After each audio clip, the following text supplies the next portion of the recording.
My house when I was in the countryside still kept the old way, 2 or 3 generations lived in the same house. My father is the eldest son, so my grandparents live with my family. My grandmother had a serious illness, died when she was only 60 years old. Only my grandfather remained.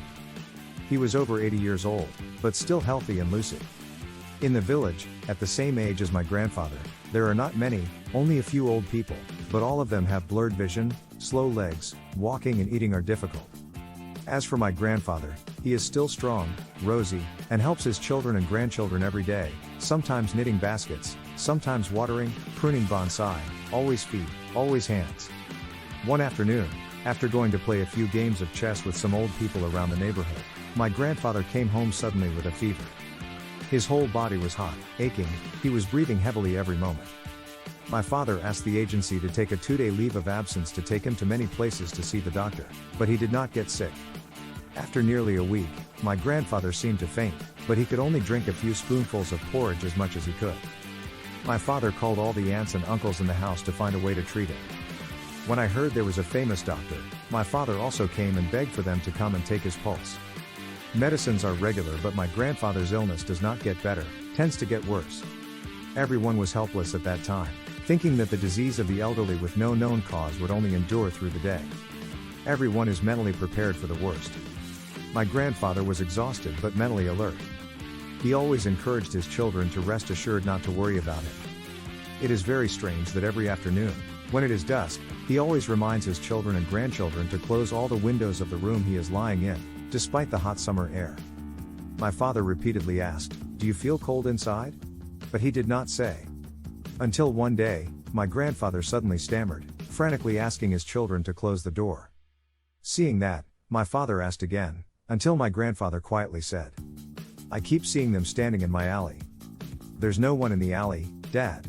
After looking out the alley, he turned to my father and said, "The Dow, the Tin, the Plum and the other children in the village every afternoon at the top of their alley to look at their father and say hello." His eyes were a little worried about something. My father was suddenly startled, chills down his spine. He named all his friends his age, some died a long time ago, some just died a few months ago. How could he see ghosts? Cannot. Old and weak, worrying too much about death gives rise to panic, my father insists. Don't worry too much, we will find a way to make you well again. Godfather, it's time to go, my grandfather breathed softly, waved his hand to signal his children not to be too concerned. See, they are calling for Dad in the alley, the Plum's voice is very clear. It was dark, quiet, only the sound of hens calling their children into the coop. The house was empty now, my father couldn't help but feel a chill.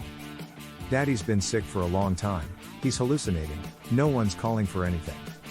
My father tried to speak loudly to drown out his fear. One evening, about 10 o'clock, when the whole family was watching TV, they suddenly heard him crying softly in the room. People went in to see him with tears in his eyes and a tear in his mouth. "Mom, Mom."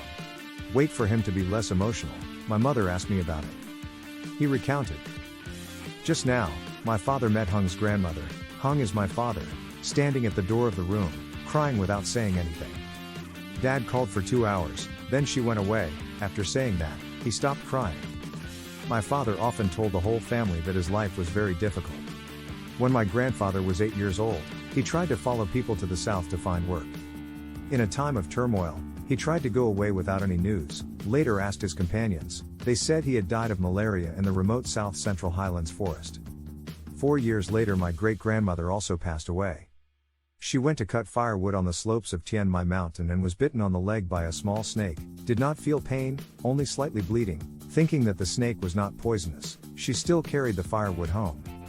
That afternoon, while washing rice to cook rice, she collapsed in the yard of the well. Everyone tried to treat her but it was not in time, she did not survive. My grandfather cried tears of love for his mother, pity for his fate to be helpless and helpless. To earn a meal, he had to live and work for Mr. Kwan Ni's house. Every day tending buffaloes, mowing grass, pounding rice, doing all kinds of things in exchange for a piece of burnt rice and dry soup. Sleep hard in the summer corner, kitchen corner. Only later did he have a distant relative to help him get out of poverty. Now that he is old and sick, he doesn't understand why he always sees the dead, especially seeing his mother coming back in this situation as a foreshadowing. My father was very worried but didn't know how to handle it. My grandfather was getting weaker and weaker. He would whisper in the evening like he was talking to someone, sometimes crying, sometimes laughing very strangely. My two dogs, every midnight, barked like a thief. Many times my father woke up with the lights on, but he couldn't see anything. One day he suddenly sat up, called my whole family to sit around, and he said, "Don't buy medicine or anything for Dad anymore, it's too expensive. This fruit with lactose for the kids to eat. Godfather will return to his ancestors. No matter what, you have to live with humanity, with morality. The two-shouldered devil is always watching." He wanted to say more, but the cough flared up. My father helped him lie down.